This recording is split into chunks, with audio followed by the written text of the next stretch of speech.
Bonjour et bienvenue à cette nouvelle capsule mathématique. Aujourd'hui, nous allons discuter de la résolution d'équations exponentielles. Il y a différentes façons, il y a différents types d'équations exponentielles. Par exemple, il y a des équations exponentielles comme celle-ci où il est possible de transformer les deux côtés de mon équation sous la même base. Alors ici, j'ai 2 exposant x plus 1 est égal à 32, mais on sait que 32, c'est 2 à la 5. Alors, il y a moyen de faire cette conversion-là. Puis ensuite, puisque les deux côtés de mon équation ont une puissance avec la même base, je peux comparer mes exposants. Je peux donc conclure que x plus 1 est égal à 5, puis résoudre ainsi. Donc ça, c'est une façon de résoudre une équation exponentielle. Il y a des moments où on va être capable de convertir un des deux côtés pour avoir la même base que l'autre. Si ce n'est pas le cas, je ne peux pas convertir 3 pour avoir une base de 4. Je ne peux pas changer ma base de 4 ici, 2 à la 2, ça ne m'aidera pas. Donc, ce que je peux faire, c'est que je peux m'aider avec le logarithme. On sait qu'une notation équivalente à ça, si je le change sous sa forme logarithme, ça va me donner que x plus 2 est égal à log en base 4 de 3. Parce que 4 exposant x plus 2 me donne 3, c'est ce que j'avais précédemment. Puis ensuite, à la ligne suivante, ce que j'ai fait, c'est que j'ai utilisé une formule de changement de base qui existe, c'est une propriété des logs, pour faire cette conversion-là. Puis ça m'a donné que x sur 2 est égal à ln de 3 sur ln de 4. Puis finalement, j'ai rentré tout ça dans ma calculatrice pour obtenir la réponse finale qu'il y a là. Donc cette technique-là peut fonctionner. Mais moi, aujourd'hui, j'aimerais vous en montrer une autre qui, selon moi, est plus simple parce qu'elle s'applique à n'importe quel type d'équation exponentielle. Alors, allons-y avec 2 exemples. Le premier, j'ai 3 exposant x est égal à 25. Alors ici, je peux voir que, je peux pas 25, c'est 5 à la 2, mais je peux pas trouver un équivalent 3 exposant quelque chose. Alors, ce que je peux faire, on sait que pour garder l'équilibre, pour garder l'équation, pour qu'elle soit juste des deux côtés, la balance si on veut, quand je fais une opération d'un côté, je dois faire la même opération de l'autre. Alors moi, ce que je vais faire, c'est que je vais prendre le log de 3x et je vais faire la même chose de l'autre côté. Donc ici, j'ai choisi de prendre le log en base 10. J'aurais pu prendre le logarithme naturel aussi, en le fond, en autant que vous avez cette option-là sur votre calculatrice. Ensuite, il y a une propriété pour les logs qui existent, qui fait que je peux prendre l'exposant qui est là puis venir l'écrire devant. Donc, x fois log de 3 est égal à log 25. Puis là, moi, mon but, c'est de résoudre, c'est de trouver x est égal à quoi. Alors, si je veux isoler x présentement, je dois diviser, parce que l'opération qui est entre les deux ici, c'est x fois log de 3. Donc, pour isoler x, je vais devoir diviser les deux côtés par log de 3. Puis, finalement, je mets ces informations-là dans ma calculatrice.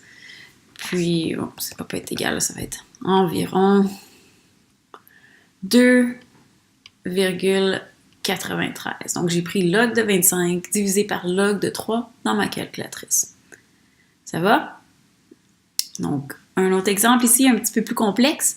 Donc, si vous remarquez ici, j'ai non seulement une puissance avec une constante de l'autre côté, j'ai un petit peu plus d'informations, si on veut un peu plus de termes. Alors, première chose que je vais devoir faire, c'est que je dois isoler ma puissance qui contient ma variable x. Donc, je vais soustraire 5 des deux côtés. Alors, je vais avoir 12 maintenant. Puis, une fois que j'ai fait ça, on peut voir là, c'est équivalent à ce que j'avais précédemment. Alors, pour être en mesure d'isoler tout mon exposant, donc dans ce cas-ci, je vais aller isoler 3x moins 2 en premier. Je vais prendre, cette fois-ci, au lieu de prendre le log en basique, je vais aller prendre le log naturel de 4 exposant 3x moins 2. Et oups, je vais faire la même chose de l'autre côté. Avec ma propriété des exposants, je peux aller mettre le 3x moins 2 devant.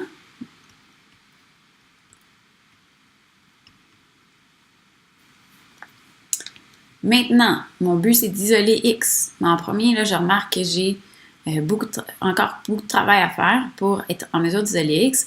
Je vais premièrement me défaire de ce ln de 4-là. 3x moins 2 est multiplié par ln de 4. Alors, je vais diviser les deux côtés par ln de 4.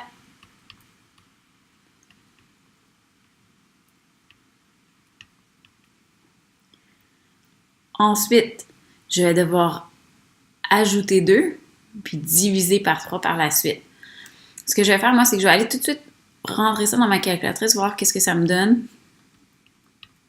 Alors, ln de 12 divisé par ln de 4, j'obtiens 1,79. Donc, 3x est égal à 3,79. J'ai ajouté 2 des deux côtés. Puis, finalement, x est environ 1,26. Donc, j'ai gardé plus de décimales dans ma calculatrice, là. Fait que vous allez peut-être obtenir une réponse un petit peu différente, mais environ 1,26. C'est bon? Donc, on isole notre puissance qui contient notre variable, puis ensuite, on utilise des logs, soit naturels ou soit en base 10, pour isoler notre exposant. Donc, ici, si vous remarquez, dans mes deux exemples, on avait seulement une puissance avec comme exposant dx. Il est possible d'avoir plus qu'une puissance en x. Alors, on va voir qu'est-ce qu'on fait dans ce temps-là. 5 exposant x plus 1 est égal à 7 exposant 2x moins 3. Donc, l'idée est la même ici. Si je veux être capable de déterminer la valeur de x, eh bien, je vais faire que je m'assure que x ne soit plus à l'exposant. Donc, je vais encore une fois prendre le log des deux côtés.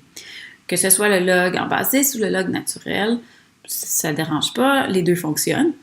Donc, je vais y aller avec le log naturel ici.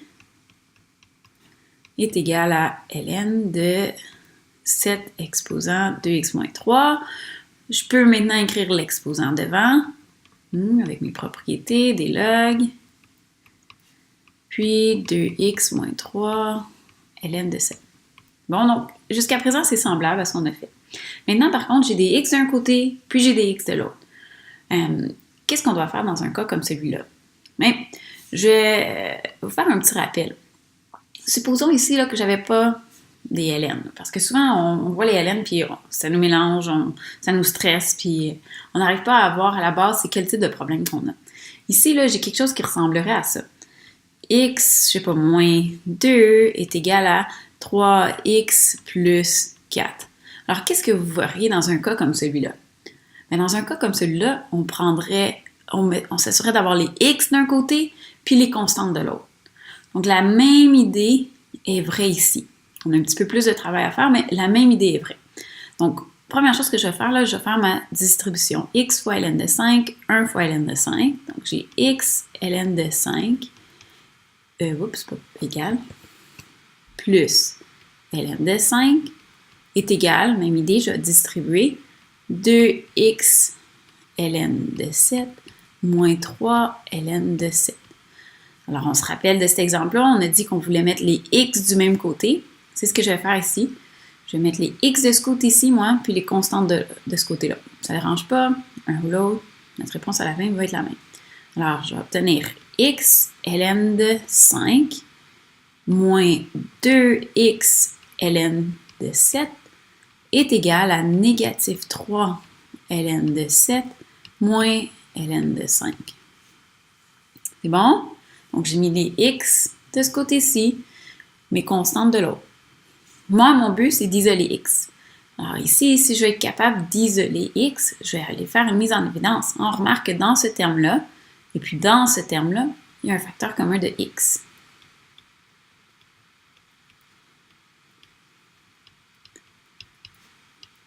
Et de l'autre côté, rien ne change. Donc maintenant, j'ai x ln de 5 moins 2 ln de 7. Il y a une multiplication ici. Donc si je veux me défaire de cette parenthèse-là, je vais devoir diviser pour isoler x. Alors j'ai négatif 3 ln de 7 moins ln de 5 sur... Ouf, pas super quand même. Ma ligne.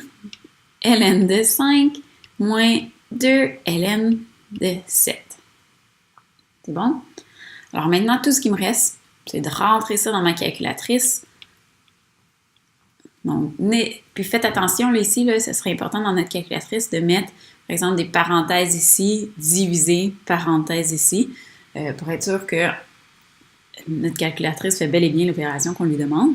Alors moi, j'ai mis tout ça dans ma calculatrice et puis ça me donne 3,26. Bon, on va faire un petit sommaire peut-être pour voir tout ce qui s'est passé ici, tout ce qu'on doit faire en général quand on veut résoudre une équation exponentielle.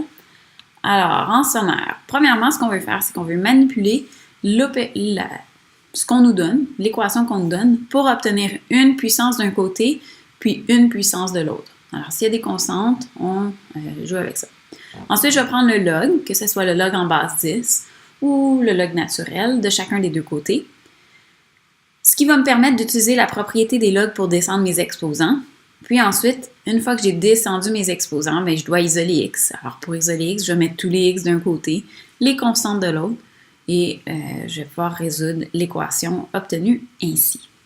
Donc, c'est pas évident quelque chose comme ça. C'est important de faire les exercices de votre côté pour pratiquer la matière. Alors, je vous laisse avec ce sommaire, avec ces exemples-là, et puis je vous dis à la prochaine!